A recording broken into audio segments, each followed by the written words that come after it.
It's December 17th, 1989, and another remarkable event is about to be uncovered by Arion, Rebecca, and Olly, the Retrospectors.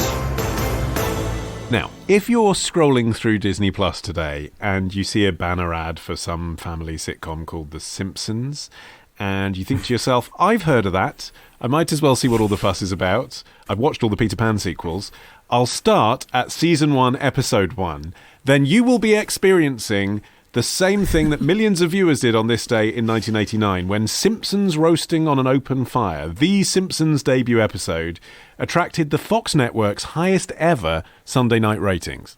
And the show had actually already been a series of recurring sketches on a show called The Tracey Ullman Show. So you had these kind of shorts that preceded this first ever full-length episode. And to explain how cartoon shorts even ended up on what was a primetime variety show, you have to understand that Fox was a brand new network at the time. It had only been around for 3 years and could therefore afford to be a bit more experimental. I think now where we tend to associate Fox with Fox News and sort of like quite by-the-number procedural dramas, it's hard to conceive of a time when it was seen as this rebellious new upstart upsetting the established big three networks.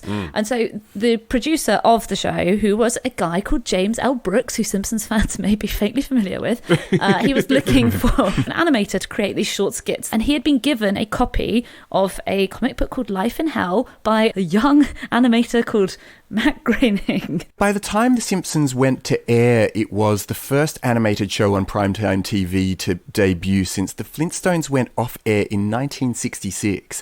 But the fact that it was this sort of dysfunctional family wasn't totally out of kilter with the kinds of things that were on TV at the time, including Roseanne, which was into its second season and was really like making inroads into The Cosby Show, often unseating it and having better ratings than The Cosby Show, and Married with Children, which was another Fox hit. And worried about money. I mean, that's the thing, isn't it, that Married with Children and Roseanne have in common. And that is the plot of this first episode of The Simpsons. It's a bit odd that it's a Christmas special. We'll explain why in just a moment. But the plot is Homer loses his bonus at the power plant. He tries to make it back by being a shopping mall Santa. He then gets screwed for the money on that and saves Christmas by adopting a greyhound, Santa's little helper, the Simpsons family dog. And the plot of that is underpinned by the fact that Homer is struggling for money. Like, he has a job, but he can't afford to buy his children Christmas presents because of the greed of corporate America. That is striking, isn't it? It is straight out of Married with Children or Roseanne. Yeah, to the point that an early review of the show in the Seattle Times explicitly compared them and said, with their garish cartoon colours and outrageous points of view, they're definitely a family for the 90s. So there was this sense that, as you mentioned, stuff like The Cosby Show, which was really picking up a tradition of, you know, the Waltons and these very wholesome family-orientated shows that would always have a hug and a message, were giving way to, you know, what was seen by cultural conservatives as these morally lax times and these families who were behaving in a sort of disgraceful way to each other. I think we see The Simpsons now as being quite a wholesome family. You know, most episodes do end with some kind of positive moral most of the time, but you can see how coming out of the Reagan into the George H.W. Bush era, it was seen as a threat. Yeah, and there's this point where Bart Simpson introduces himself and he says, "I'm Bart Simpson, who the hell are you?" And apparently for reviewers at the time, that was really quite scandalous, that a main character on a primetime show would introduce himself like that. And so I think that that's right, that this, even though it looks quite staid to us, and also, frankly, it's filled with quite a lot of overt sentimentality, not just this episode, but The Simpsons as a product. But that was a new and unusual pairing of TV tropes at the time. So the reason that it was a Christmas special that this run starts with, and I've been searching around and I cannot find another long-running show where the first episode was the Christmas special. It seems like a really bizarre idea because there's no format to toy with. I mean, I know the American public had seen The Simpsons for a couple of years in sketches, but it was because it was actually the 8th episode that had been developed in the initial run, and like all shows, I don't discount ourselves from this, shows tend to get a bit better as they go along. People know what they're doing. And the producers just felt, this is our best opening gambit. Let's start with the strongest episode. Let's start with Simpsons Roasting on an Open Fire. And what is evident, although it doesn't hit the heights of the rapid-fire gags that you see from The Simpsons a few years later when it was an enormous hit, is that there are gags right from the beginning. Like the very first shot is Marge and Homer walking past a billboard for the elementary school annual Christmas pageant, and it has a rating on it, 3.5 stars, Springfield Shopper, which is just a really stupid joke, but it's just enough to hint that you need to be watching the background and there's stuff for the grown-ups. Yes. And then the camera pans around inside the Springfield Elementary School, and we see now, watching it as someone who's watched The Simpsons for 20 plus years, a whole load of characters about whom we've seen entire episodes. And yet, presumably, in this first episode, the writers themselves didn't even know what the backstory to these characters were, but there they all are.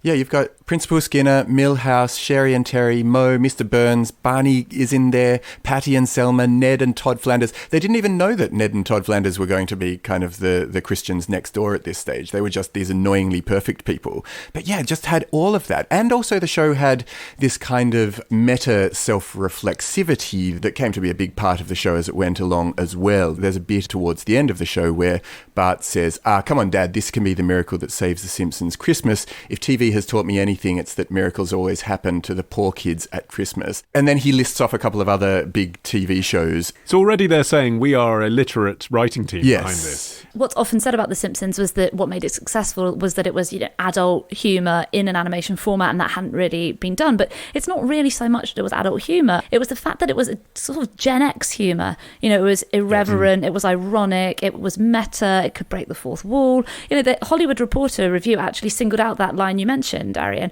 And so it shows how the very idea of even just the most basic form of self-awareness was seen as this bracingly novel idea in a cartoon, whereas a line like that, it wouldn't even raise an eyebrow now, but that's because we have all basically been raised on The Simpsons humour. And elsewhere in the review, they said, the fact that cartoonist Matt Groening has been able to get away with slamming the American bourgeoisie since last January, when the show had started on the Tracey Ullman show, has been a miracle. Like, that's how intensely they felt that this was something subversive and dangerous in a way that even when you watch the episode, I was thinking back, because I've seen that episode tons of times, thinking, was it edgier than The Simpsons would go on to be? And it wasn't at all. But that form of humour was just so new. And it's because never before on an animated series, basically, had the priority ever been in the writer's room. The priority had been on merchandising and animation quality. The distinctive look of it, we haven't even talked about that. There are only 200 colours involved in The Simpsons colour palette, as opposed to the usual 1,000 or so in traditional cartoons, which gave them a very do not adjust your set distinctive look. It's garish. Although Fox did know that they had some merchandising opportunity on their hands. In the first year alone, they sold $700 million worth of merchandise, second only to Teenage Mutant Ninja Turtles at the time.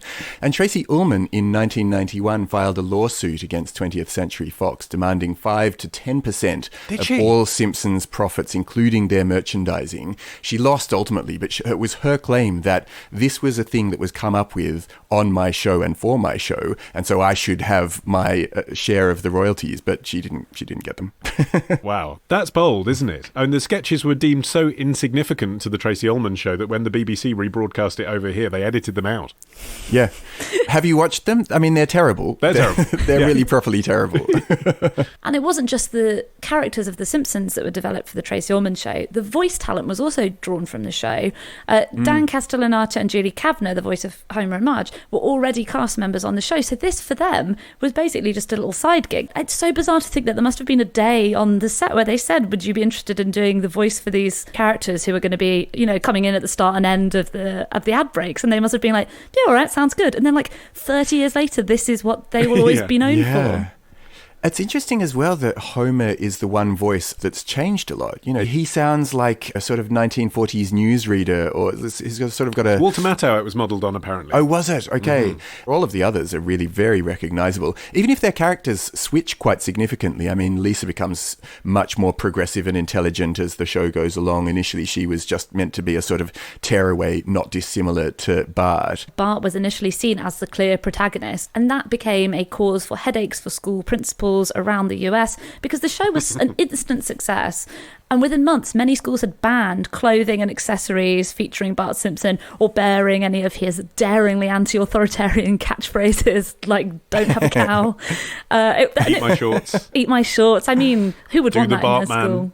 Yes. The one that upset everyone was when he says, I'm an underachiever and proud of it. That actually caused some debate in the public sphere about, how can we be telling America's children that it's okay to be an underachiever? Well, that was the George Bush quote, wasn't it, that everyone knows? I want America to be more like the Waltons and less like the Simpsons, which was very narrow-sighted at the time. Like everyone watching knew that America already was like the Simpsons. That was why it was successful. Yeah, and they had the comeback where I think it was done in the voice of Bart Simpson, where he said, the Simpsons are just like the Waltons. We're praying for the Depression to end too.